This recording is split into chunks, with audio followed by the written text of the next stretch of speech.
Hello everyone, good evening to all of you. मैं वरुण अवस्थी आप सभी का जीएस गुरु एक बार फिर से आप सभी का वेलकम करता हूं। मैराथन चल रही है एसएससी जीडी और आने वाले यूपी पुलिस एग्जाम के लिए। कल भी मैंने आपको बताया था, कल शाम को 8 बजे हम लोग मिले थे। आज के लिए टाइमिंग थोड़ी सी चेंज थी, मैंने आपको पहले बता दिया था, तो आज 7 बजे हम लोग मिल रहे हैं। तो चलिए अगले 1 घंटे तक करंट अफेयर हम लोग फिर से रिवाइज करेंगे, जो कि आपके एसएससी जीडी में और यूपी पुलिस में पूछे जाने के ज्यादा से ज्यादा चांसेस हैं। एक चीज आप सभी को बता देना चाहता हूं, अनअकैडमी पर हर संडे दोपहर 12 बजे स्कॉलरशिप टेस्ट होता है। इसी को आप मॉक टेस्ट की तरह भी यूज कर सकते हो, यह सभी के लिए फ्री ऑफ कॉस्ट है। इस टेस्ट को देने के लिए अनलॉक कोड ध्यान रखिएगा, यह है वरुण 777 VARUN 777। आप इस कोड का यूज करोगे तो आप फ्री ऑफ कॉस्ट इस टेस्ट को दे सकते हो, जिसमें हर संडे आपसे 50 मिनट में 40 क्वेश्चन पूछे जाते हैं, जो कि मैथ्स, रीजनिंग, इंग्लिश और जीएस के होते हैं। तो एसएससी वाले कैंडिडेट्स इस मौके को बिल्कुल भी मत छोड़ो, हर संडे इस टेस्ट को आप दिया करो। इसमें रैंकिंग के आधार पर आपको सब्सक्रिप्शन में भी फायदा मिलता है, और कई बार आपकी बेहतर रैंकिंग होती है तो आपको पूरा सब्सक्रिप्शन भी फ्री ऑफ कॉस्ट मिल जाता है। अगर रैंकिंग थोड़ी सी नीची है तो अमेजॉन वाउचर वगैरह भी आप इसके थ्रू जीत सकते हो। तो चलिए शुरू करते हैं और आंसर करने की कोशिश करिएगा। पहला क्वेश्चन है आज का, which state government has announced ₹3 crore as a cash prize for gold medalist in Tokyo Olympics. Hindi में क्वेश्चन का मतलब यह है कि ये कौन सी राज्य सरकार है जिसने अभी हाल ही में अनाउंस किया था कि टोक्यो ओलंपिक्स में इस राज्य से कोई भी खिलाड़ी अगर गोल्ड मेडल जीतता है तो उसको 3 करोड़ की धनराशि दी जाएगी। तो ध्यान रखिए, यह है तमिलनाडु में एमके स्टालिन की सरकार। तमिलनाडु सरकार के द्वारा अनाउंस किया गया था कि कोई भी खिलाड़ी जो कि तमिलनाडु से बिलोंग करता है, अगर वो टोक्यो ओलंपिक्स में गोल्ड जीतता है तो उसको 3 करोड़ रुपए दिए जाएंगे सरकार की तरफ से, और अगर सिल्वर जीतता है तो सिल्वर वाले को 2 करोड़ रुपए दिए जाएंगे, और जो व्यक्ति ब्रोंज जीतेगा उसको 1 करोड़ की धनराशि दी जाएगी। तो ध्यान रखिए, यह अनाउंसमेंट एमके स्टालिन के द्वारा किया गया था। उत्तर प्रदेश में योगी आदित्यनाथ की सरकार है, आंध्र प्रदेश में वाईएस जगन रेड्डी की सरकार है, और ओडिशा में नवीन पटनायक की सरकार है। एक क्वेश्चन आपसे और पूछ सकता है कि पिछले साल पेटा अवार्ड से किसको सम्मानित किया गया था?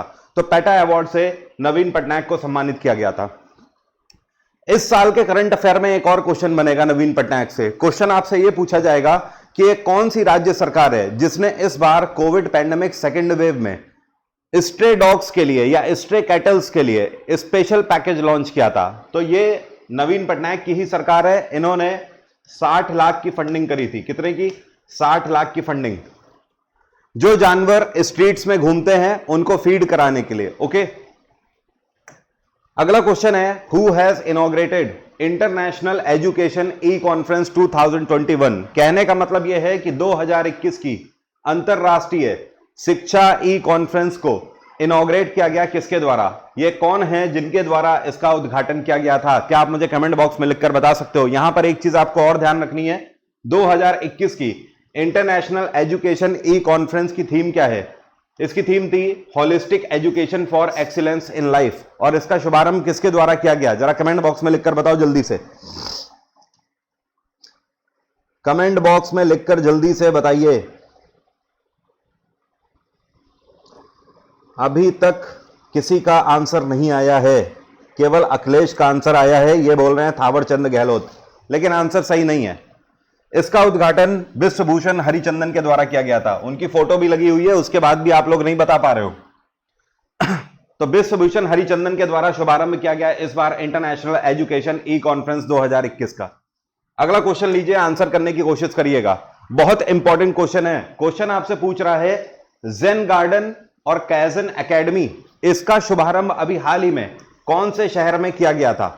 भोपाल, अहमदाबाद, हैदराबाद या बेंगलोर? पहले ही मैं यहां पर आपको एक चीज बता देता हूं, इसका उद्घाटन प्रधानमंत्री नरेंद्र मोदी के द्वारा किया गया, लेकिन कहां पर किया गया, कौन से शहर में किया गया? तो ध्यान रखना है इसका उद्घाटन किया गया अहमदाबाद में। कहां पर? अहमदाबाद में। अब सवाल यह उठता है कि जेन गार्डन और कैजन एकेडमी है क्या?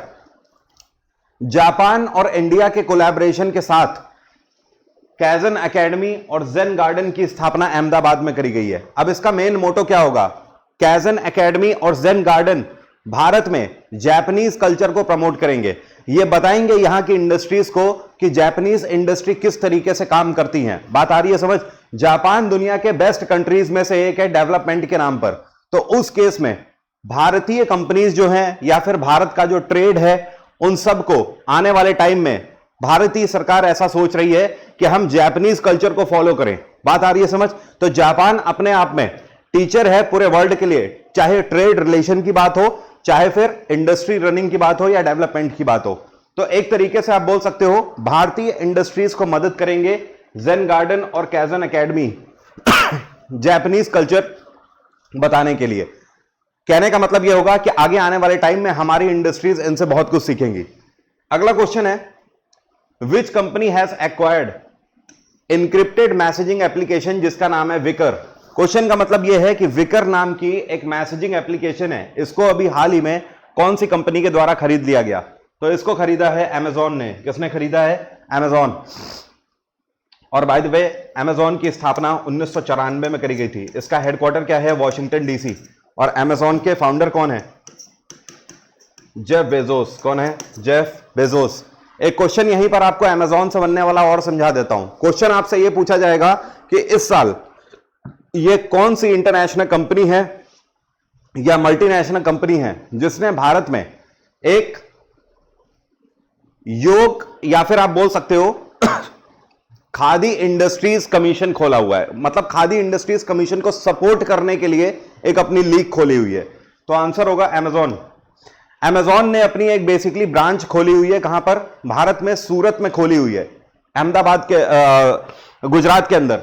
अब ये जो इन्होंने अपनी एक लीग खोली हुई है, ये भारत में जितनी भी लघु और मध्यम उद्यमी लोग हैं उनको सपोर्ट करने के लिए खोली हुई है। इनकी ये जो नई ब्रांच अमेजॉन की खुली हुई है सूरत के अंदर, वो भारत के अंदर एमएसएमईज को सपोर्ट करेंगे, डिजिटल सपोर्ट भी करेंगे, ट्रेडिंग सपोर्ट भी करेंगे और टेक्नोलॉजी सपोर्ट भी करेंगे। अगला क्वेश्चन है, which of the following media platform has recently joined with NSDC to launch the digital skill champions programme. Question का मतलब समझो क्या बोल रहा है आपसे। आपसे कह रहा है इनमें से कौन सा मीडिया प्लेटफॉर्म है जिसने अभी हाल ही में एनएसडीसी को ज्वाइन किया है। एनएसडीसी का मतलब क्या है? इसको बोलते हैं national skill development centre. Bharat सरकार के द्वारा नेशनल स्किल डेवलपमेंट सेंटर जो चलाए जा रहे हैं, इसका मेन मोटो यह है कि भारत में सूक्ष्म और लघु उद्योग करने वाले जो लोग हैं उनको स्किल ट्रेनिंग देना। तो इनमें से कौन सा प्लेटफॉर्म है जिसने अभी हाल ही में एनएसडीसी को ज्वाइन किया है? तो एनएसडीसी को ज्वाइन करने वाला है व्हाट्सएप। और व्हाट्सएप किसका प्रोडक्ट है? फेसबुक का प्रोडक्ट है। फेसबुक ने व्हाट्सएप को कब एक्वायर किया था? साल 2014 में। और फेसबुक की स्थापना कब करी गई थी? साल 2004 में। अगला क्वेश्चन समझो क्या बोल रहा है आपसे। आपसे कह रहा है according to bank for international settlements what is India's bank credit to GDP ratio growth percentage in 2020। Question का मतलब यह है कि अभी हाल ही में इंटरनेशनल सेटलमेंट्स बैंक के आधार पर क्या आप बता सकते हो कि भारत के जीडीपी में साल 2020 में बैंकों की तरफ से कितना प्रतिशत तक योगदान रहा है? मतलब आप समझ रहे हो ना, भारत का टोटल जितना भी जीडीपी है उसमें बैंकों की तरफ से कितना योगदान रहा है? तो बैंकों की तरफ से 56% का योगदान रहा है। कितना? 56% का योगदान रहा है। मोस्ट इंपॉर्टेंट क्वेश्चन है, स्पेशली आईबीपीएस वालों के लिए भी और एसएससी वालों के लिए भी, ध्यान रखिएगा। अगला क्वेश्चन चलिए बताइए, आपसे पूछ रहा है झारखंड क्रिकेट एसोसिएशन जो है ये प्लान कर रहे हैं कि झारखंड के अंदर कौन से शहर में एक इंटरनेशनल क्रिकेट स्टेडियम की स्थापना करी जाएगी। मोस्ट इंपॉर्टेंट क्वेश्चन है, इसका आंसर आप लोग दोगे। या फिर ऐसे भी इसको बोल सकते हैं कि झारखंड सरकार एक नए इंटरनेशनल क्रिकेट स्टेडियम की स्थापना करने जा रही है। कौन से शहर में इसको स्थापित किया जाएगा बताइए जल्दी से कमेंट बॉक्स में लिखकर। और पूरी दुनिया में सबसे बड़ा इंटरनेशनल क्रिकेट स्टेडियम कहां पर है? यह है अहमदाबाद में, जिसको आप किस नाम से जानते हो? नरेंद्र मोदी क्रिकेट स्टेडियम के नाम से जानते हो। ओके, बताइए जल्दी से। सुधांशु कुमार, इनका कहना है बोकारो। पक्का लॉक कर दूं? कुछ लोग दुमका भी आंसर कर रहे हैं। देखिए यहां पर जो लोग आंसर कर रहे हैं बोकारो, जो लोग आंसर कर रहे हैं बोकारो, केवल उन्हीं का आंसर सही है। ये झारखंड के अंदर बोकारो में एस्टैब्लिश किया जाएगा। ठीक है, अब से भूलना मत, मोस्ट इंपॉर्टेंट क्वेश्चन है। और अभी तक मतलब पिछले साल के पहले तक भारत का सबसे बड़ा क्रिकेट स्टेडियम कौन सा हुआ करता था? Eden garden. लेकिन अब प्रधानमंत्री नरेंद्र मोदी स्टेडियम हो चुका है। इसका शुभारंभ पिछले ही साल किया गया है। किसके द्वारा? प्रेसिडेंट रामनाथ कोविंद के द्वारा इसका शुभारंभ किया गया था। और झारखंड में इस टाइम पे सरकार किसकी चल रही है? झारखंड में हेमंत सोरेन की सरकार है, ध्यान रखिएगा।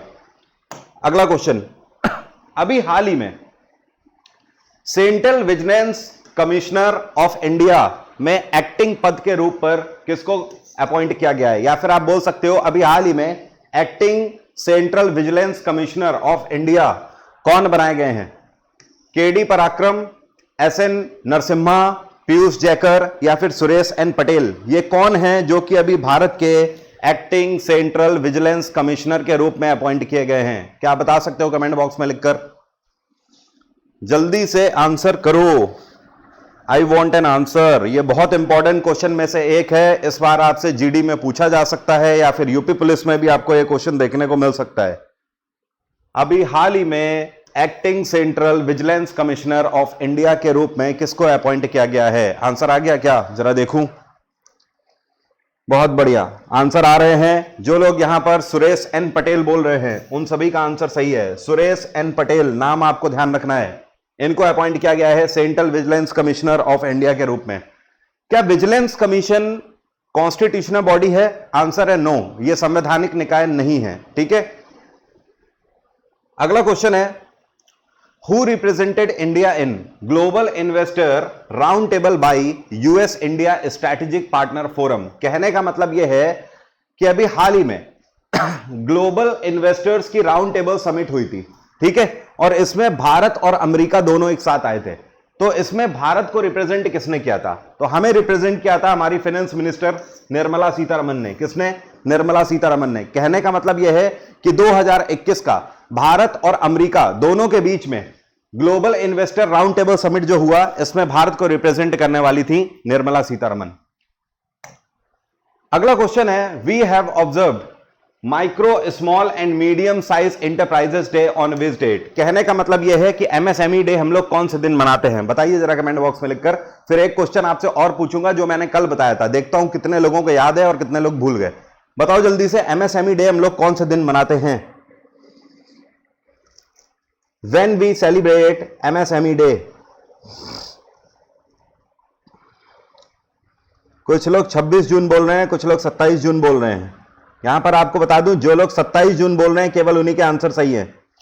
27 जून वालों के ही आंसर सही हैं। यहां पर 27 जून को एमएसएमई डे मनाया जाता है बउआ, 26 जून को नहीं मनाया जाता है बाबू। ओके, अगला क्वेश्चन आपसे कह रहा है इंडरा। अब देखो इंडरा का मतलब क्या है? इंडरा का फुल फॉर्म होता है India rating research has predicted how much GDP growth of India for 2022। कहने का मतलब यह है कि साल 2022 के लिए भारत का जीडीपी ग्रोथ इंडरा ने कितना प्रिडिक्ट किया है? तो इंडरा ने 9.6% प्रिडिक्शन दिया है। कितना? 9.6% का प्रिडिक्शन दिया है 2022 के लिए भारत का जीडीपी ग्रोथ का। और जितने भी जीडीपी ग्रोथ हैं प्रिडिक्शन है वो सब आपको मैं जीडी से पहले दे दूंगा। बाय द वे आप लोगों ने देख लिया होगा, कल की जो क्लास लगी हुई है उसमें मैं आपको गवर्नमेंट स्कीम्स बताने वाला हूं इस साल जो लॉन्च हुई हैं सारी। उसके बाद अगले दिन मतलब परसों के दिन बुक्स एंड ऑथर्स मैं आपको बता दूंगा और उसके बाद मिलिट्री एक्सरसाइजेस मैं पढ़ा दूंगा। तो ये 3 टॉपिक अभी अगले 3 के दिन के लिए लगे हुए हैं। हो सकता है परसों के दिन मैं 2 टॉपिक ले आऊं, मतलब साथ में जीडीपी प्रिडिक्शन भी ले आऊं। तो बाकी जीडी वाले टेंशन ना लो, जितने भी इंपॉर्टेंट टॉपिक है करंट अफेयर के वो मैं उससे पहले आपको दे ही दूंगा, हर हाल में दे दूंगा। अगला क्वेश्चन है, ये कौन सी यूटी है जिसके द्वारा अभी हाल ही में मुख्यमंत्री कोविड-19 परिवार आर्थिक सहायता योजना लॉन्च करी गई है? और ये जो योजना लॉन्च करी गई है ये basically family financial assistance scheme है। मतलब यहां पे परिवारों को सरकार की तरफ से वित्तीय सहायता दी जाएगी। तो क्वेश्चन आपसे पूछ रहा है ये कौन सी हमारी यूटी है, यूनियन टेरिटरी है, जिसके द्वारा अभी हाल ही में मुख्यमंत्री कोविड-19 परिवार आर्थिक सहायता योजना लॉन्च करी गई है? बताइए जल्दी से। चंडीगढ़, दिल्ली, पौंडीचेरी या लक्षद्वीप? बहुत सारे दिल्ली वाले भी हैं और बहुत सारे चंडीगढ़ वाले भी हैं। ये मुंबई वाला कौन है भाई? मुंबई वाला कौन है भाई?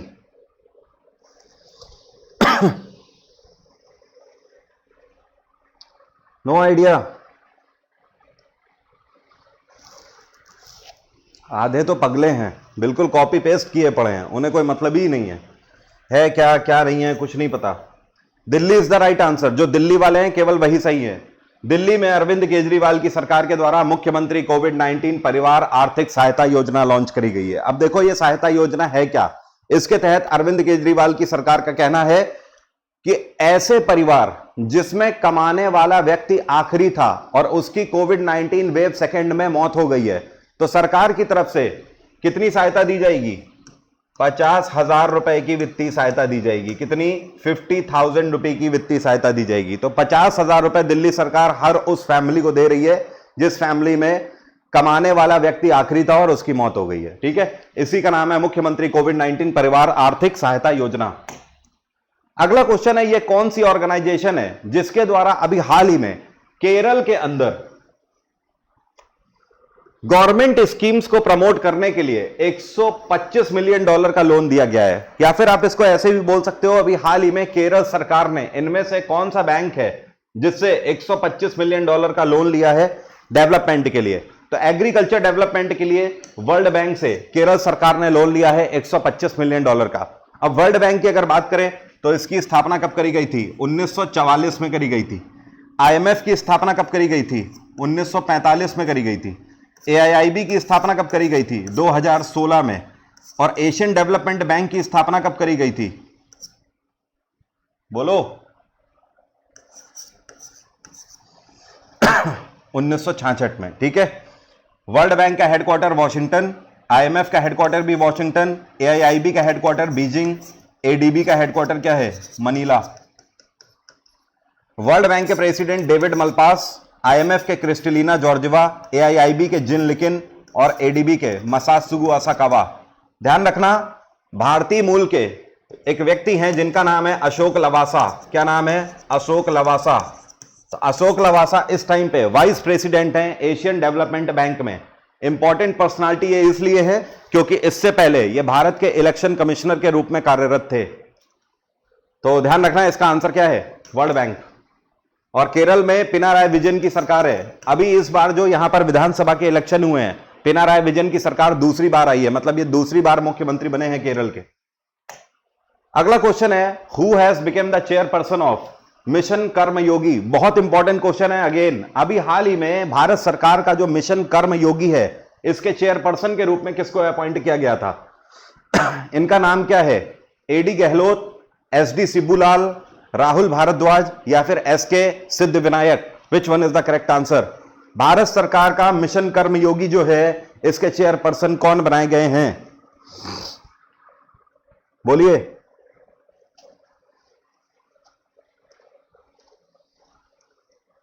Any idea?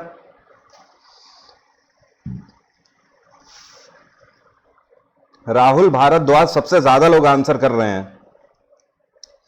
जॉर्डन का आंसर सही है, अरुण बिसाई का आंसर सही है। देखिए यहां पर जो लोग भी SD शिबूलाल आंसर कर रहे हैं उन्हीं का आंसर सही है। अब सवाल यह उठता है कि ये जो SD शिबूलाल जी हैं, ये हैं कौन? आपने इन्फोसिस का नाम सुना है? इन्फोसिस इन्फोसिस के CEO रह चुके हैं ये। ठीक है, अब सवाल उठता है कि मिशन कर्मयोगी है क्या? देखो, मिशन कर्मयोगी ब्यूरोक्रेट के लिए चलाया जा रहा है। किसके लिए? भारत में ब्यूरोक्रेट्स के लिए। ब्यूरोक्रेट्स मतलब IAS IPS ऑफिसर हो गए, IRS ऑफिसर हो गए, IFS ऑफिसर हो गए, ये जितने भी अधिकारी जो कि UPSC क्वालिफाई करके जाते हैं, ठीक है, जिनके थ्रू बेसिकली ये देश चल रहा है, या फिर आप बोल सकते हो सिस्टम्स चल रहे हैं हर डिपार्टमेंट के। ब्यूरोक्रेट्स की बेहतर ट्रेनिंग्स के लिए क्या किया गया है? मिशन कर्मयोगी लॉन्च किया गया है। अब इसके लिए एक टास्क फोर्स बनाई गई है। इस टास्क फोर्स में कितने मेंबर्स हैं? तो आपको ध्यान रखना है 3 मेंबर्स हैं। कितने? 3 मेंबर्स। ये क्वेश्चन आपसे पूछ सकता है कि मिशन कर्मयोगी में जो टास्क फोर्स बनाई गई है उसमें कितने सदस्य अपॉइंट किए जाएंगे? 3 सदस्य अपॉइंट किए जाएंगे। भूलोगे तो नहीं। और उसके चेयरपर्सन कौन बनाए गए हैं? SD शिबूलाल बनाए गए हैं। अगला क्वेश्चन है, US बेस्ड इलेक्ट्रॉनिक व्हीकल जिसका नाम है Triton has invested in which state? अमेरिकी कंपनी है, एक EV कंपनी है जो कि इलेक्ट्रॉनिक व्हीकल बनाती है। इस अमेरिकी कंपनी जिसका नाम है ट्राइटन, ये कौन से राज्य में इन्वेस्ट करने जा रही है भारत में? जैसे कि मैंने आपको पहले बताया था, जो टेस्ला है एलोन मस्क की, टेस्ला की एक नई ब्रांच खोली गई है। कहां पर? बैंगलोर में खोली गई है, कर्नाटक के अंदर। उसी तरीके से ये अमेरिकी ब्रांड है ट्राइटन, ये भारत के कौन से राज्य में अपना प्लांट लगाने जा रहे हैं? बताइए कमेंट बॉक्स में, बताइए जल्दी से, आपसे पूछ रहा है। गुजरात, तमिलनाडु, कर्नाटक या फिर तेलंगाना?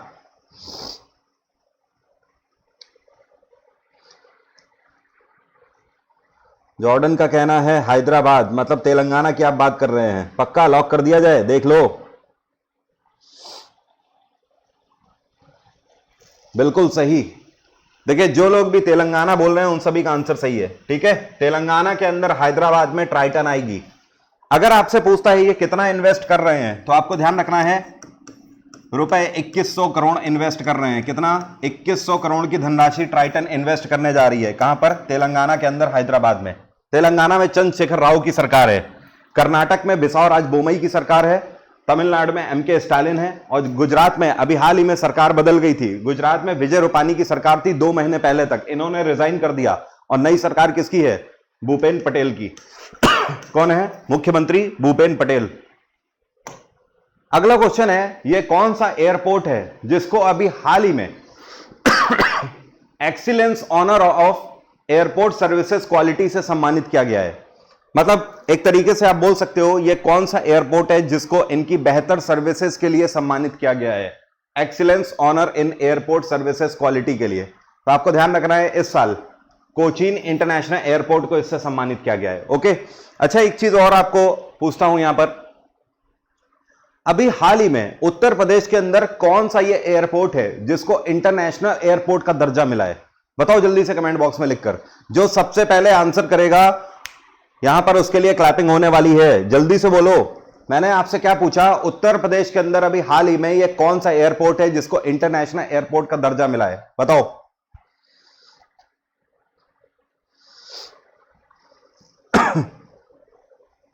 जॉर्डन आंसर सही है। क्लास में क्या केवल एक ही व्यक्ति है? संजीत आंसर सही है आपका भी। हनी आंसर सही है। जो लोग भी बोल रहे हैं, देखो उत्तर प्रदेश के अंदर सबसे पहले तो आपका लखनऊ का है, चौधरी चरण सिंह एयरपोर्ट, ठीक है, ये इंटरनेशनल एयरपोर्ट है। इसके बाद लाल बहादुर शास्त्री इंटरनेशनल एयरपोर्ट वाराणसी में पड़ता है। तीसरा आपका कुशीनगर इंटरनेशनल एयरपोर्ट हो गया। इसके अलावा और कोई है इंटरनेशनल एयरपोर्ट?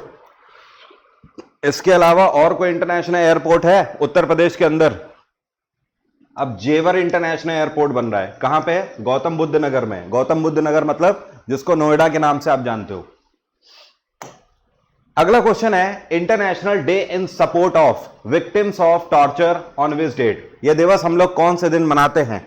अंतरराष्ट्रीय दिवस उनके लिए मनाया जाता है जो कि टॉर्चर किए गए व्यक्ति हैं, तो उनके लिए इस चीज के खिलाफ होने के लिए, या फिर आप बोल सकते हो कि लोगों को टॉर्चर ना किया जाए, इसके लिए अवेयरनेस फैलाने के लिए दिवस मनाया जाता है। कौन से दिन? 26, 25, 24 या 23 जून को?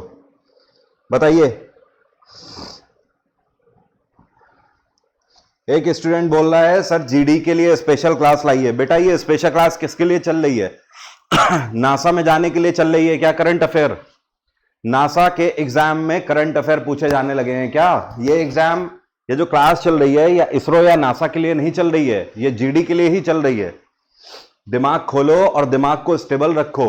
एक स्टूडेंट उसके अलावा बोल रहा है सर मुझे डर लग रहा है। अरे भूत है क्या एग्जाम? जब एग्जाम होता नहीं है तब भी आप लोगों को दुख होता है, तब गुस्सा आता है, और जब एग्जाम होने वाला होता है तो डर लग रहा होता है।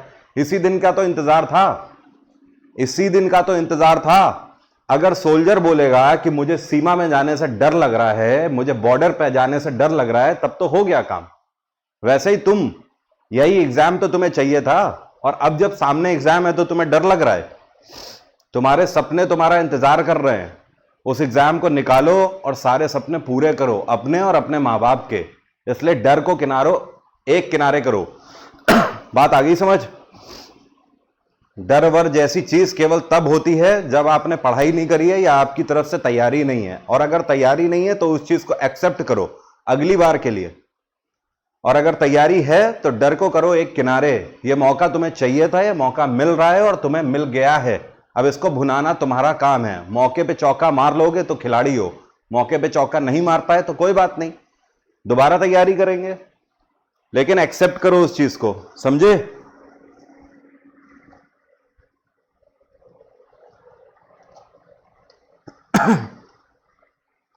चलिए आगे बढ़ा जाए।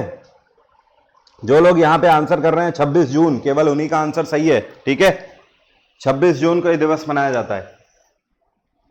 और हाँ, एक चीज और, जो प्लस वाले स्टूडेंट्स हैं, कौन प्लस वाले, अभी आपसे मैं बात करूंगा और आपका जो जियोग्राफी का कोर्स है या जो प्लस की क्लासेस हैं उनका सारा प्लान बता दूंगा और समाधान भी है, टेंशन ना लीजिए आप लोग।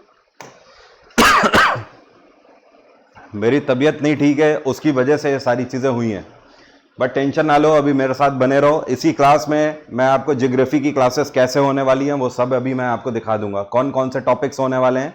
जितना आपसे प्रॉमिस किया था उससे ज़्यादा ही आपको मिलेगा, टेंशन फ्री रहिए, अभी दिखा दूंगा, बस वेट करिए। एक किताब अभी हाल ही में लॉन्च हुई है, इस किताब का नाम है it's a wonderful life, roads to happiness. ये किताब किसके द्वारा लिखी गई है, क्या आप बता सकते हो कमेंट बॉक्स में। ये किताब अभी हाल ही में लॉन्च हुई थी जिसका नाम है it's a wonderful life, roads to happiness. तो ये किताब लिखी गई है किसके द्वारा, रस्किन बॉन्ड के द्वारा ये किताब लिखी गई है। किसके द्वारा, रस्किन बॉन्ड।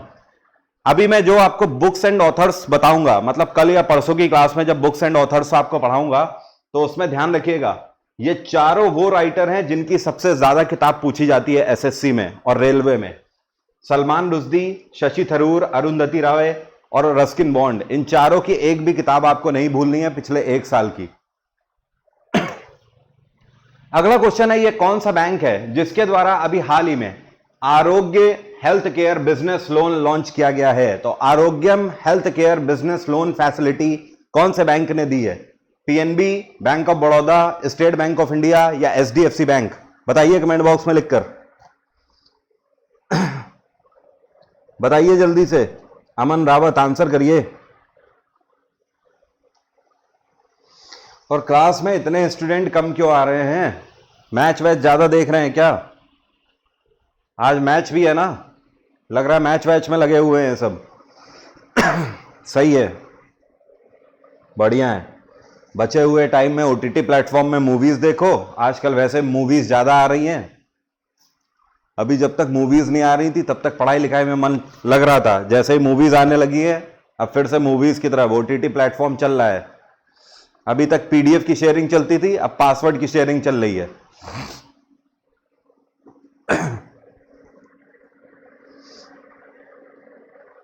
अरे नहीं भाई, बहुत सारे हमारे बीच में धुरंधर हैं, शूरवीर हैं, जिनको अभी भी मैथ से ताल्लुक रखते हैं। वो एक सेकंड रुकिएगा। हेलो, हाँ भाजी नमस्ते। बस क्लास चल रही है, मैं अभी आपको कॉल करता हूँ। जी ठीक।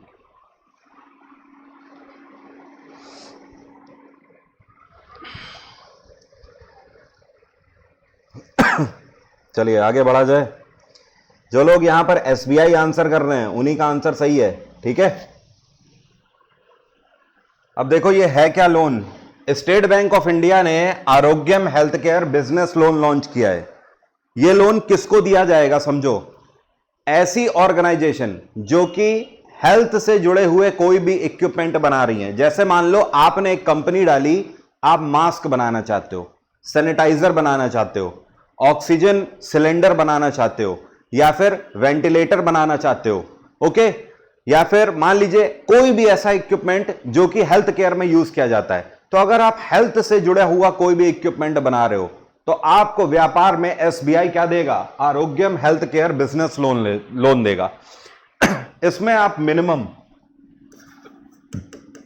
10 लाख का लोन ले सकते हो और मैक्सिमम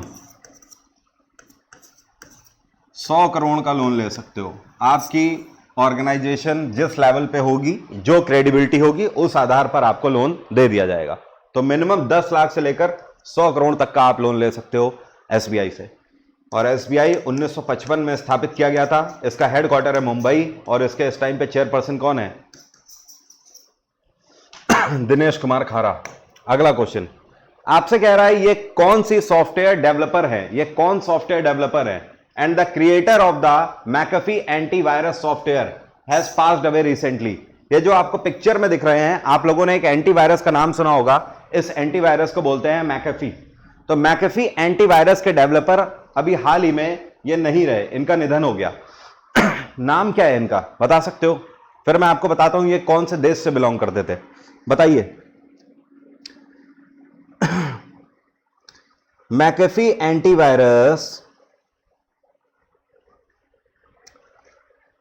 एंटीवायरस जो है, इसके डेवलपर जो नहीं रहे, जिनका निधन हो गया, क्या नाम है इनका, बताइए। जो लोग डी आंसर कर रहे हैं उन्हीं का आंसर सही है, ठीक है, डी। इनका नाम है जॉन डेविड मैकेफी। इनका निधन हो गया, 75 वर्ष की उम्र में इनका निधन हुआ है। और इन्हीं के द्वारा मैकेफी एंटीवायरस की स्थापना करी गई थी। कब करी गई थी? 1987 में। ये कौन से मूल से बिलोंग करते थे? ये ब्रिटिश अमेरिकी मूल से बिलोंग करते थे। अगला क्वेश्चन है, government of India has signed a $32 million loan with which organisation for improving health care services in Mizoram. कहने का मतलब यह है कि भारत सरकार ने मिजोरम राज्य के अंदर हेल्थ केयर सर्विसेज देने के लिए $32 मिलियन का लोन लिया है। किस ऑर्गेनाइजेशन से? IMF, वर्ल्ड बैंक, AIIB या फिर ADB? तब तक मैं एक बार फिर से स्थापना दिवस बता देता हूं। IMF 1945, वर्ल्ड बैंक 1944, AIIB 2016 और ADB 1966। बताइए आंसर आया क्या? यह कौन सी संस्था है जिसके द्वारा $32 मिलियन का लोन लिया गया है मिजोरम में हेल्थ केयर सर्विसेज देने के लिए? Has anyone idea? केवल वर्ल्ड बैंक वाले सही हैं, तुक्का मत मारो, केवल वर्ल्ड बैंक वाले सही हैं। ज्यादातर लोग ADB आंसर कर रहे हैं। वर्ल्ड बैंक से यह भी लोन लिया गया है, ठीक है। अभी एक क्वेश्चन आया था, कौन से बैंक से केरल में एग्रीकल्चर फैसिलिटीज को बेहतर बनाने के लिए लोन लिया गया है? तो वो भी वर्ल्ड बैंक था। और अब यहां पे पूछा है मिजोरम के लिए $32 मिलियन का लोन लिया गया है, तो ये भी वर्ल्ड बैंक से ही लिया है। दोनों वर्ल्ड बैंक से ही लोन लिए गए, ठीक है। और वर्ल्ड बैंक के प्रेसिडेंट कौन है? David Malpass. अगला क्वेश्चन है, Microsoft officially launched next generation operating system named as vast. अभी हाल ही में माइक्रोसॉफ्ट ने अपना next generation operating system launch किया है। इसका नाम क्या है, बता सकते हो? विंडोज 11, 12, 13 या 14? देखो विंडोज 10 तो चल ही रहा है, विंडोज 10 के बाद अब कौन सा आ गया है, बोलो। माइक्रोसॉफ्ट की स्थापना 1975 में करी गई थी। विंडोज 10 के बाद कौन सी आई है अब, अभी हाल ही में, बोलो जल्दी बोलो भाई। विंडोज 12 बोल रहे हो, पगला हो क्या एकदम? अरुण बिसाई आंसर सही है। अशरफ आंसर सही है। जो लोग भी विंडोज 11 बोल रहे हैं उनका आंसर सही है। भैया विंडोज 10 के बाद विंडोज 11 आ गई है। विंडोज 10 माइक्रोसॉफ्ट ने कौन से ईयर में लॉन्च करी थी? तो ध्यान रखना, विंडोज 10 2015 में लॉन्च करी थी माइक्रोसॉफ्ट ने। तो करीब करीब 6 साल चलने के बाद विंडोज 11 अब माइक्रोसॉफ्ट ने लॉन्च कर ली है। माइक्रोसॉफ्ट की स्थापना 1975 में करी गई थी। इसका हेडक्वार्टर है कैलिफोर्निया। और माइक्रोसॉफ्ट के सीईओ कौन है? सत्य नडेला। एक क्वेश्चन करंट अफेयर का और बनेगा कि अभी 4 से 5 महीने पहले ही माइक्रोसॉफ्ट के नए चेयरपर्सन कौन बने हैं? तो सत्य नडेला सीईओ भी थे और अब चेयरपर्सन भी बन गए हैं माइक्रोसॉफ्ट के। एक चीज यहां पर और ध्यान रखना है, माइक्रोसॉफ्ट ने अभी हाल ही में यह भी अनाउंस किया कि ये अपना कौन सा ब्राउजर नेक्स्ट ईयर तक क्या करने वाले हैं? रफा दफा करने वाले हैं, खत्म, टाटा बाय बाय करने वाले हैं। तो ये कौन सा है? Internet explorer. अब केवल माइक्रोसॉफ्ट का माइक्रोसॉफ्ट एज चलेगा, ठीक है। एज को विंडोज 10 के साथ माइक्रोसॉफ्ट ने लॉन्च किया था। अगला क्वेश्चन है, India's first indigenous aircraft carrier जिसका नाम है IAC-1 will be commissioned in which year? कहने का मतलब यह है कि पूरे तरीके से भारत में निर्मित एयरक्राफ्ट कैरियर जो है जिसका नाम है IAC-1, इसको कौन से साल तक इंडियन नेवी को दे दिया जाएगा? अगले साल तक, 2022 तक, ठीक है। तो अगले साल भारतीय नौसेना को पूरे तरीके से भारत में निर्मित एयरक्राफ्ट कैरियर IAC-1 सौंप दिया जाएगा। अभी तक हम जितने भी एयरक्राफ्ट कैरियर यूज कर रहे थे वो सब पूरे तरीके से भारत में निर्मित नहीं है, कहीं ना कहीं दूसरे देशों से डेवलप्ड है या मैन्युफैक्चर्ड है।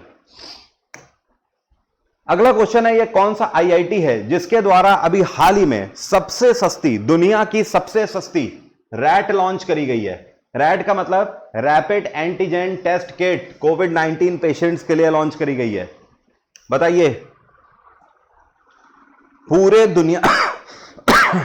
दुनिया की सबसे सस्ती rapid antigen testing kit Covid patients के लिए लॉन्च करी गई है, किस आईआईटी के द्वारा?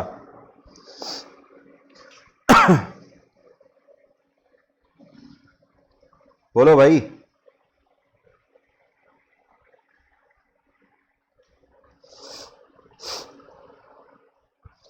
कुछ आईआईटी दिल्ली वाले हैं, कुछ आईआईटी कानपुर वाले हैं। अच्छा,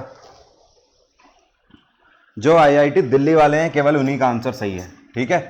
और इसकी कॉस्ट कितनी है? इसकी कॉस्ट है 50 रुपया। कितने में टेस्टिंग किट आपको मिलेगी? एंटीजन टेस्ट किट 50 रुपए में। अगर आपसे कभी भी पूछता है पूरे दुनिया की सबसे सस्ती कोविड टेस्टिंग किट कौन से आईआईटी ने बनाई है, तो वो भी आईआईटी दिल्ली है। उसकी कॉस्ट कितनी थी? 399 रुपया, ठीक है। इसको पिछले साल लॉन्च किया गया था आईआईटी दिल्ली के द्वारा। इस साल इन्होंने एंटीजन टेस्टिंग किट लॉन्च करी है केवल 50 रुपए की। तो दोनों ही सबसे सस्ती टेस्टिंग किट आईआईटी दिल्ली ने लॉन्च करी है। अगला क्वेश्चन है, ये कौन से 2 शहर हैं जिन्होंने टॉप किया है स्मार्ट सिटीज मिशन में, जो कि हाउसिंग एंड अर्बन अफेयर्स मंत्रालय के द्वारा इस साल लॉन्च किया गया। तो इस साल हाउसिंग एंड अर्बन अफेयर्स मंत्रालय के द्वारा स्मार्ट सिटीज मिशन की लिस्ट में टॉप करने वाले जो 2 शहर हैं, ये हैं सूरत और इंदौर। कौन है? सूरत और इंदौर सबसे बेहतरीन शहर माने गए हैं। स्वच्छ भारत अभियान के तहत भी ये दोनों शहर नंबर 1 पे हैं, मतलब टॉप पे हैं। और अगर नगर निगम की बात करें कि कौन से शहर के म्युनिसिपालिटीज सबसे बेहतर काम कर रहे हैं, तो उसमें भी सूरत और इंदौर ही नंबर 1 पे है। तो हर तरीके से ये 2 शहर नंबर 1 पे हैं। अगला क्वेश्चन है, ये कौन सा राज्य है जिसने स्मार्ट सिटीज मिशन में टॉप किया है? देखिए, अभी तक आपसे पूछा था इस वाले क्वेश्चन में कि कौन से 2 शहरों ने टॉप किया है। अब आपसे पूछ रहा है कि कौन से राज्य ने टॉप किया है, कौन से स्टेट ने टॉप किया है हाउसिंग एंड अर्बन अफेयर्स मंत्रालय के स्मार्ट सिटी मिशन में। तो यह है उत्तर प्रदेश, यूपी, योगी आदित्यनाथ की यहां पर सरकार है। ओके, चलिए एक क्वेश्चन आपसे पूछता हूं। कल मैंने क्वेश्चन डिस्कस किया था, बहुत इंपॉर्टेंट क्वेश्चन है, बजट से हिंट दे दिया है। अब आप बताओ, इस साल के बजट में भारत सरकार ने एलआईसी के अंदर कितने % एफडीआई बढ़ा दिया है? बताइए, ऑप्शन दे देता हूं। 37%, 25%, 20% या 51%? कितने % एलआईसी के अंदर एफडीआई को बढ़ा दिया है भारत सरकार ने? बताइए।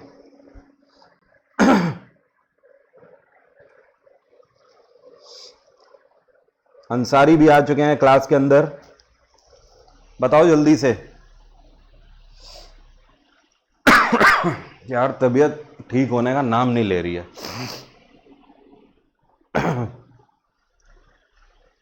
37, 25, 20 या 51? कल बजट से पूछा हुआ क्वेश्चन था, बताओ, देखूं कितने लोगों को याद है।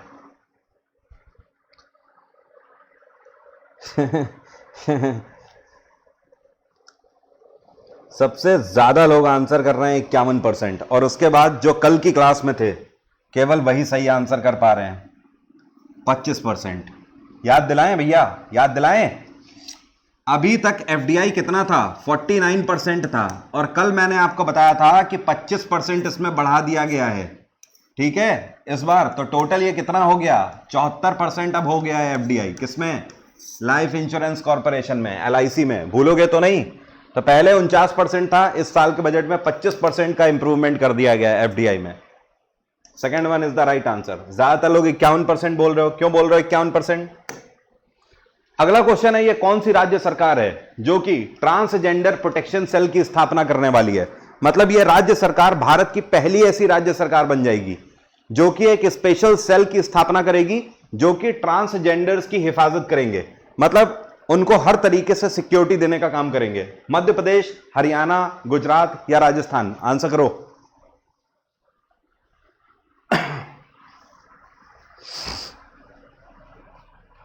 अब दर्द का आलम क्या कहें, जो बेचते थे दर्दे दवाए दिल, वो अपनी दुकान बढ़ा गए। आया आंसर? याद आया? दिमाग पे जोर दिया? स्टैनो में कितनी करंट आएगी? वही मान लो आप करीब 20 से 25% करंट अफेयर ही आपको मिलेगी वहां पे, ज्यादा ही हो सकती है, कम नहीं मिलेगी।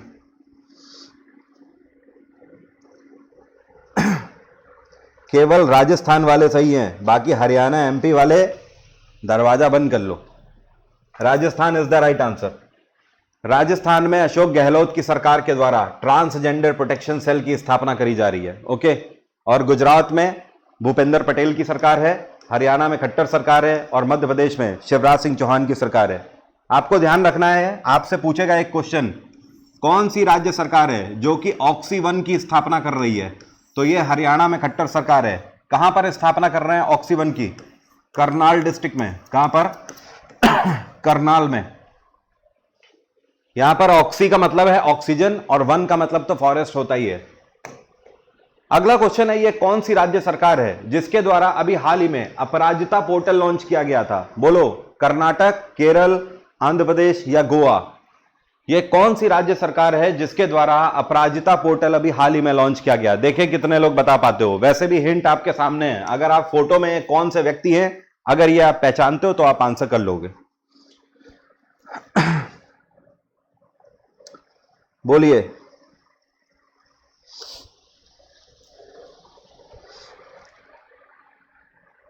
ये कौन सी राज्य सरकार है जिसके द्वारा अपराजिता पोर्टल लॉन्च किया गया है? आइडिया है? देखो, केरल ही सही आंसर है। ठीक है, Kerala is the right answer. अब ये अपराजिता पोर्टल क्यों लॉन्च किया गया है? महिलाओं के अगेंस्ट जो साइबर फ्रॉड होते हैं, क्या होता है? साइबर फ्रॉड, महिलाओं के अगेंस्ट उनको कंप्लेन करने के लिए यह पोर्टल लॉन्च किया गया है। अगर किसी भी महिला के अगेंस्ट साइबर फ्रॉड हुआ है और आपको इस बात की जानकारी मिली है, तो आपके पास जो भी साक्ष्य हैं वो आप कंप्लेन के साथ इस पोर्टल में रजिस्टर करिए और 48 घंटे के अंदर केरल सरकार उसके ऊपर एक्शन लेगी। That is the main motto of Aparajita portal. Okay, अगला क्वेश्चन, ये कौन सी ऑर्गेनाइजेशन है जिसके द्वारा अभी हाल ही में सक्सेसफुली टेस्ट करी गई है एक सबसोनिक क्रूज मिसाइल जिसका नाम है निर्भय? कहने का मतलब आम भाषा में यह है कि निर्भय नाम की सबसोनिक क्रूज मिसाइल का सफलतापूर्वक परीक्षण किसने किया है? यह किया है डीआरडीओ ने। किसने? डीआरडीओ ने। अब सवाल यह उठता है कहां पर किया गया इसका सफलतापूर्वक परीक्षण? तो ध्यान रखिएगा, उड़ीसा में किया गया। कहां पर? उड़ीसा में। उड़ीसा में कहां पर? इस रेंज का नाम है चांदीपुर रेंज। क्या नाम है? चांदीपुर रेंज। ठीक है, ये जो निर्भय मिसाइल है इसकी रेंज कितनी है? इसकी रेंज है 1500 किलोमीटर। ठीक है, बाकी डीआरडीओ की स्थापना 1958 में करी गई थी। इसका हेडक्वार्टर है नई दिल्ली और डीआरडीओ के चीफ कौन है? डॉक्टर जी सतीश रेड्डी। कोई दिक्कत तो नहीं? सॉर्टेड है ना? ओके, आगे बढ़ा जाए। अच्छा, अगला क्वेश्चन है, IFFCO will set up liquid nano urea fertiliser plant in which country? IFFCO जो है इसके द्वारा liquid nano urea fertiliser plant की स्थापना करी जा रही है कौन से देश में? आपको मैं याद दिला देता हूं, 3 से 4 महीने पहले करीब करीब मैंने करंट अफेयर का एक क्वेश्चन कराया था कि पूरे वर्ल्ड में सबसे एफिशिएंट नैनो यूरिया या पहली नैनो यूरिया लॉन्च करने वाली कंपनी कौन बन गई है? तो ये इफ्को ही बन गई थी। अब देखो, इनकी नैनो यूरिया सुपर हिट हो गई, तो उसके बाद इन्होंने फैसला लिया है कि ये नैनो यूरिया फर्टिलाइजर प्लांट लगाएंगे। कौन से देश में प्लांट लगाएंगे? बताओ, कौन से देश में प्लांट लगाएंगे ये बता दो बस। निकेश का कहना है अंसारी, श्रुति, जॉर्डन, श्रिया, आसिफ खान, सबका कहना है अर्जेंटीना। पक्का लॉक कर दूं? सही बोल रहे हैं, Argentina is the right answer. और अर्जेंटीना की कैपिटल क्या है? Bruno Aires. जर्मनी की कैपिटल बर्लिन, स्पेन की कैपिटल मैड्रिड और पुर्तगाल की कैपिटल लिस्बन। ठीक है, और जो अभी एक चीज आप देख लो, जो मैंने आपको बोला था ज्योग्राफी, जो प्लस वाले स्टूडेंट हैं अभी जिनका प्लस का कोर्स रुक गया था क्योंकि तबीयत मेरी खराब हो गई थी, अब उसको मैं रिज्यूम कर रहा हूं। और कब से इसको रिज्यूम कर रहा हूं ये देख लो, अभी क्लास खत्म नहीं हुई है, अभी आगे मैं कंटिन्यू करूंगा, ये चीज ध्यान रखिएगा। यहां पे सिर्फ मैं बता दे रहा हूं, 17 नवंबर से इसको मैंने एक अलग बैच करके लॉन्च कर दिया है। इसका लिंक कल की क्लास में मैं आपको दे दूंगा और टेलीग्राम पर भी दे दूंगा। तो यहां पे आप देख सकते हो, मैं वर्ल्ड ज्योग्राफी का बैच अब लॉन्च कर रहा हूं 17 तारीख को। आपके पास सब्सक्रिप्शन पहले से ही है, आपको दिक्कत लेने की कोई टेंशन लेने की कोई जरूरत है नहीं, ठीक है, सॉर्टेड है सब कुछ, सब्सक्रिप्शन आपने ले ही रखा है। 17 तारीख से स्टार्ट हो रहा है, मैं रिवर सिस्टम से स्टार्ट कर रहा हूं। उसके बाद आप देख लो, 17 को रिवर सिस्टम बेसिक होगा, 18 को इंडस पढ़ाऊंगा, 19 को गंगा रिवर सिस्टम, 20 को ब्रह्मपुत्र रिवर सिस्टम, नर्मदा और गोदावरी, कृष्णा और कावेरी, इस तरीके से पूरे नदियां खत्म करूंगा। रिवर के बाद उसके बाद कॉन्टिनेंट की 2 क्लासेस लूंगा, 7 महाद्वीप कवर करूंगा, वर्ल्ड ज्योग्राफी भी इसमें इंक्लूड है। इसके बाद स्ट्रेट ऑफ वॉल्केनो करूंगा। मतलब हर बार मैं सोलर सिस्टम से स्टार्ट करता हूं, इस बार सोलर सिस्टम से स्टार्ट नहीं कर रहा हूं, रिवर सिस्टम से इसीलिए स्टार्ट करूंगा। इसके बाद सोलर सिस्टम की क्लास आएगी। उसके बाद एटमॉस्फेयर और लेयर, ये भी आपका वर्ल्ड और एटमॉस्फेयर में आ जाता है। इसके बाद हिमालयन माउंटेन रेंजेस, फिर इंडियन प्लेटूज एंड क्रॉप्स, इसके बाद सॉइल वगैरह है, अर्बनाइजेशन है, नए नए टॉपिक्स मैंने डाले हुए हैं। तो ये जो पूरा कोर्स है, ये 17 तारीख से मैं अलग लॉन्च कर दिया है मैंने, वर्ल्ड ज्योग्राफी के नाम से, वर्ल्ड एंड इंडियन ज्योग्राफी, ठीक है। तो आपकी समस्या का समाधान हो चुका है। ऐसा मत सोचिएगा कि मैं सोच नहीं रहा था, मैं सोच रहा था, बस ये सोच रहा था क्या करूं कि थोड़ी क्लास हो चुकी हैं, थोड़ी क्लास रह गई हैं, ऐसे तो सब हौच-पौच हो जाएगा। तो मैंने कहा क्यों ना एक सेपरेट बैच लॉन्च कर दूं, और 20 क्लास का ये बैच मैंने लॉन्च किया हुआ है। 17 नवंबर से स्टार्ट हो रहा है और करीब करीब 6 दिसंबर में जाके खत्म हो जाएगा, ठीक है। तो इस बैच का लिंक आपको कल मिल जाएगा। बाकी जो न्यू स्टूडेंट जुड़ रहे हैं, स्टैटिक जीके का बैच भी 17 तारीख से स्टार्ट हो रहा है। ये बिल्कुल फ्रेश बैच है, जिसमें आपको हिंदी और इंग्लिश की पूरी पीडीएफ मिलेंगी। डिस्काउंट कोड वरुण 777 के साथ आप बेस्ट ऑफर्स अवेल कर सकते हो। इसके लिए केवल 6 दिन बचे हुए हैं। इस बैच की टाइमिंग दोपहर में 3 बजे होगी, 90 मिनट की क्लास होगी, और ये जो ज्योग्राफी है ये दोपहर में 12:30, आपके सामने टाइमिंग लिखी भी हुई है, ठीक है। चलिए आगे बढ़ते हैं। Which bank has launched a payment application जिसका नाम है पे योर कॉन्टैक्ट। यह कौन सा बैंक है जिसके द्वारा एक नया पेमेंट एप्लीकेशन लॉन्च किया गया है जिसका नाम है पे your contact? HDFC bank, yes bank, ICICI या कोटक महिंद्रा बैंक? आंसर करो। पे योर कॉन्टैक्ट नाम का जो एप्लीकेशन है यह कौन से बैंक के द्वारा लॉन्च किया गया है? बोलो भैया।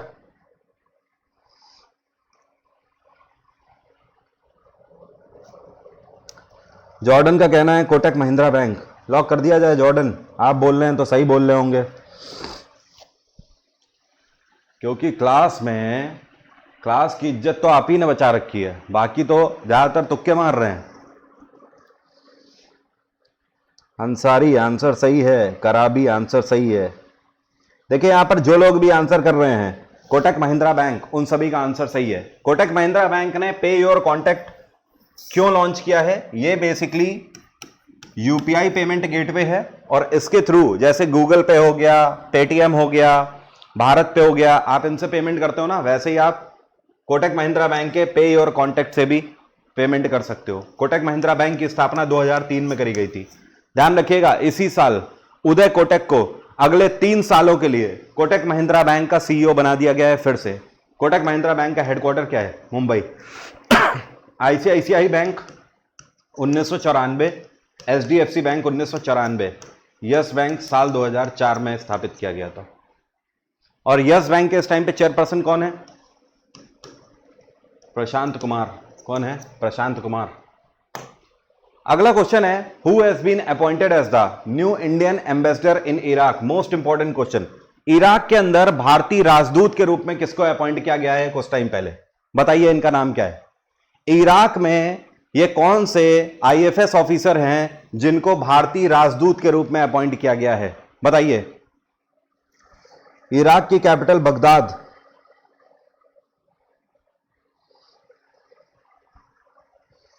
जी हाँ मनप्रीत, आपको जितनी भी पीडीएफ है वो सब टेलीग्राम पे मिलती है, आप टेलीग्राम पे ऐड हो जाइए। मेरा जो टेलीग्राम है वो कोई भी यूट्यूब पर आप वरुण अवस्थी सर्च करिएगा, हर वीडियो के डिस्क्रिप्शन में टेलीग्राम का लिंक रहता है, वहां से आपको पीडीएफ मिल जाएगी। बताइए जल्दी से। कुछ लोग बोल रहे हैं एल प्रशांत, और कुछ लोग बोल रहे हैं नौरंग नादर। अच्छा,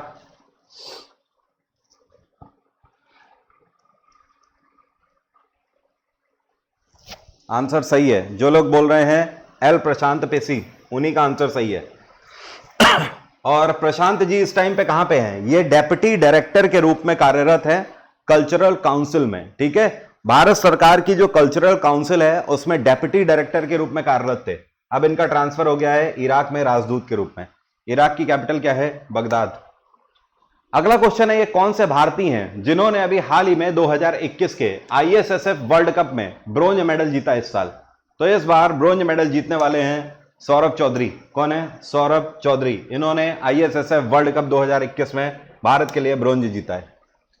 अगला question, international day against drug abuse and illicit trafficking on which date celebrated? कहने का मतलब यह है कि अंतरराष्ट्रीय दिवस मनाया जाता है ड्रग एब्यूज के खिलाफ। कौन से दिन यह दिवस मनाया जाता है? और इस बार इसकी थीम थी share drug facts to save life. कहने का मतलब आप ऐसा डेटा शेयर करिए जिससे कि जिंदगियों को बचाया जा सके। ऐसी इंफॉर्मेशन शेयर करिए जिससे कि जिंदगियों को बचाया जा सके। बताइए यह दिवस कौन से दिन मनाया जाता है? Has anyone idea? बोलो। 26 जून वाले केवल सही हैं, ज्यादा टाइम नहीं लेते हैं। 26 जून वाले यहां पर सही हैं। ठीक है, अगला क्वेश्चन। अगला क्वेश्चन यह है कि एक अमेरिकी रेटिंग एजेंसी है जिसका नाम है S&P ग्लोबल रेटिंग। इनके द्वारा साल 2022 के लिए भारत का जीडीपी ग्रोथ कितना प्रिडिक्ट किया गया है? तो S&P ग्लोबल रेटिंग ने भारत का जीडीपी ग्रोथ जो प्रिडिक्शन किया है साल 2022 के लिए कितना किया है, आप बता सकते हो? बोलो। फिर मैं आपको 2023 के लिए भी बताऊंगा। इन्होंने 2023 के लिए भी प्रिडिक्शन दिया है। देखो भैया किसको याद है?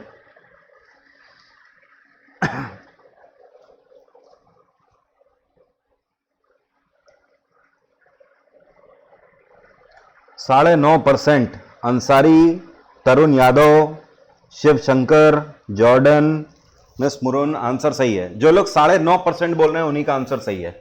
तो आपसे ध्यान रखना है, S&P ग्लोबल रेटिंग ने 2022 के लिए 9.5% का प्रेडिक्शन दिया है भारत के जीडीपी के लिए। पहले इन्होंने 11% का प्रेडिक्शन दिया था, लेकिन कोविड पैंडेमिक आ गया, उसके बाद इन्होंने इसको घटाकर फिर से 9.5% कर दिया। अगर आपसे पूछता है 2023 के लिए S&P ने कितना प्रेडिक्शन दिया है? 7.8%। कितना prediction? 7.8% next to next year के लिए। अगला क्वेश्चन है, ये कौन सा देश है जो कि प्लान कर रहा है 2033 तक मार्स में एस्ट्रोनॉट बेस्ड मिशन को? कहने का मतलब यह है कि अभी तक मार्स में जो मिशन लॉन्च किए गए हैं वो कैसे हैं? अनमैन्ड है। अनमैन्ड है मतलब बिना आदमियों के, सिर्फ सैटेलाइट्स लॉन्च करी गई हैं या रोवर्स लॉन्च किए गए हैं। लेकिन पहला ऐसा कंट्री है जो कि प्लान कर रहा है 2033 तक मंगल ग्रह में एस्ट्रोनॉट्स को भेजने के लिए, तो यह है चाइना।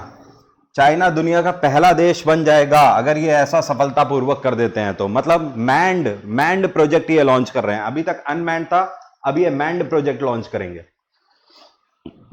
अगला क्वेश्चन है, आपसे कह रहा है 9th edition of Asian ministerial energy round table will be hosted by which country? कहने का मतलब यह है कि Asian ministerial energy round table summit जो है, जिसका 9वां संस्करण होस्ट किया जा रहा है, कौन से देश के द्वारा? चाइना, मालदीव्स, भारत या बांग्लादेश? और ये जो राउंड टेबल होगा इसका मेन मोटो ये होगा, energy production and their supply. आसपास के जो बड़े कंट्रीज हैं वो ज्यादा से ज्यादा एनर्जी का प्रोडक्शन करें और जो छोटे कंट्रीज हैं उनको सप्लाई दें। ओके तो बताइए इस साल का Asian ministerial energy round table जो है 9वां संस्करण जो है ये होस्ट किया जा रहा है कौन से देश के द्वारा?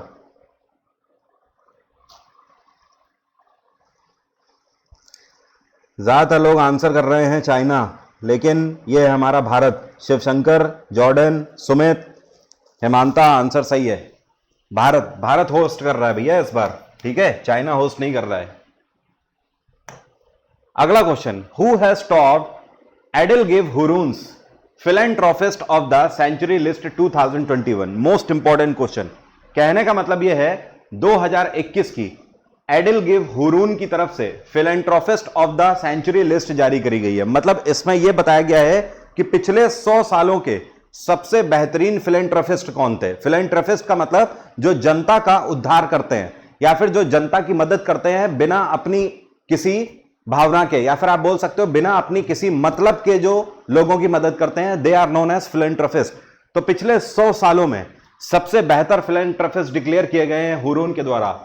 जमशेदजी टाटा। कौन है? जमशेदजी टाटा। आप में से कौन बता सकता है जमशेदजी टाटा ने अपने पूरे करियर में कितनी धनराशि डोनेट करी है, लोगों को कितनी धनराशि दान करी है?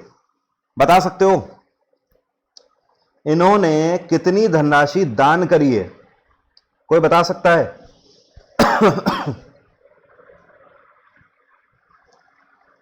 No idea. चलिए मैं बता देता हूं।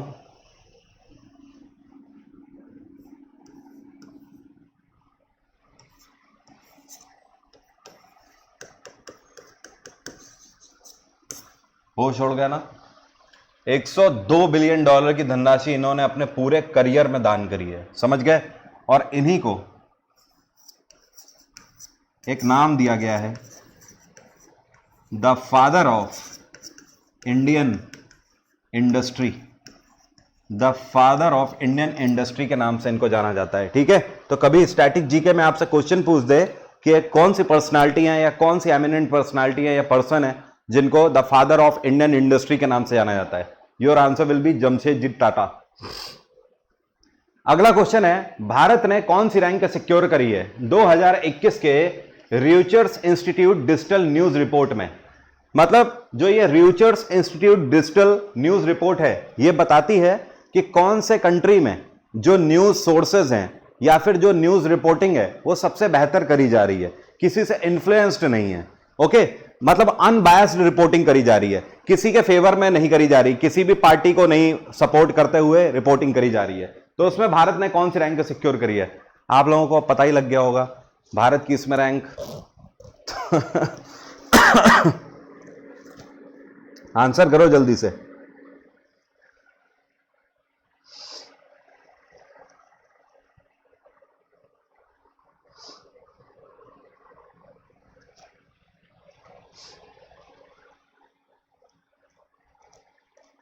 चलिए कुछ फैक्ट आपको बता देता हूं, कुछ फैक्ट आपको बता देता हूं। अब देखिए हंसी वाले फैक्ट होंगे फिर। मैंने आपको क्या बोला कि ये जो रिचर्स इंस्टीट्यूट डिजिटल न्यूज रिपोर्ट है ये इस बिहाफ पे कंट्रीज को लिस्ट करती है कि जिन देशों में न्यूज रिपोर्टिंग अनबायस्ड करी जाती है, किसी भी पॉलिटिकल पार्टी के सपोर्ट में ना आते हुए करी जाती है। ओके, फेवरेबल जिसको बोला जाता है। तो भारत ने 31वीं रैंक इसमें सिक्योर करी है। ठीक है, आपको लग रहा होगा कि मतलब काफी ऊपर है, तो मैं आपको बता दूं टोटल कितने कंट्रीज को इसमें शामिल किया गया है। 43 कंट्रीज को शामिल किया गया है। 43 कंट्रीज में भारत की रैंक है 31। अच्छा, एक फैक्ट और बता देता हूं, भारत को इस रिपोर्ट में फर्स्ट टाइम इंक्लूड किया गया है। इससे पहले इस रिपोर्ट में कभी भी भारत को इंक्लूड नहीं किया गया था। ओके, नंबर 1 पे कौन सा रहा? मतलब कौन सा कंट्री न्यूज रिपोर्टिंग में सबसे बेहतर है, अनबायस्ड रिपोर्टिंग करता है? तो आंसर है फिनलैंड। फिनलैंड ने इसमें टॉप किया है, फिनलैंड रहा नंबर 1 पे। और अगर आपसे पूछता है इसमें सबसे लास्ट कौन रहा है, तो फिर से आपको हंसी आ जाएगी। अमेरिका 43वें नंबर पे रहा, सबसे लास्ट। ठीक है, सुल्तान की भूख बढ़ रही है, खाने में कुछ पेश किया जाए। लाइक ठोको। आज की बात यहीं तक रहेगी। कल शाम को 8 बजे एक नए सेशन के साथ मिलेंगे फिर से। सेशन ऑलरेडी लॉन्च्ड है, उस पर रिमाइंडर जाके सेट कर लो। कल हो सकता है मैं 2 सेशन लेकर आऊं, एक तो रात में 8 बजे आएगा ही आएगा, हो सकता है एक दिन में भी आ जाए। ठीक है, और बाकी प्लस वाले स्टूडेंट्स जो कि बाद में ज्वाइन कर रहे हैं, आप लोग देख लेना रिवाइंड करके। मैंने बीच में आपको बता दिया है ज्योग्राफी का कोर्स आ रहा है और स्टैटिक जीके दोनों 17 तारीख से स्टार्ट हो रहे हैं। तब तक मैं बीच में प्लस क्लासेस लेता रहूंगा कल से। Bye bye, take care, have a nice day. अपना ख्याल रखिए, पढ़ाई करते रहिए और मिलते हैं फिर कल। ठीक है।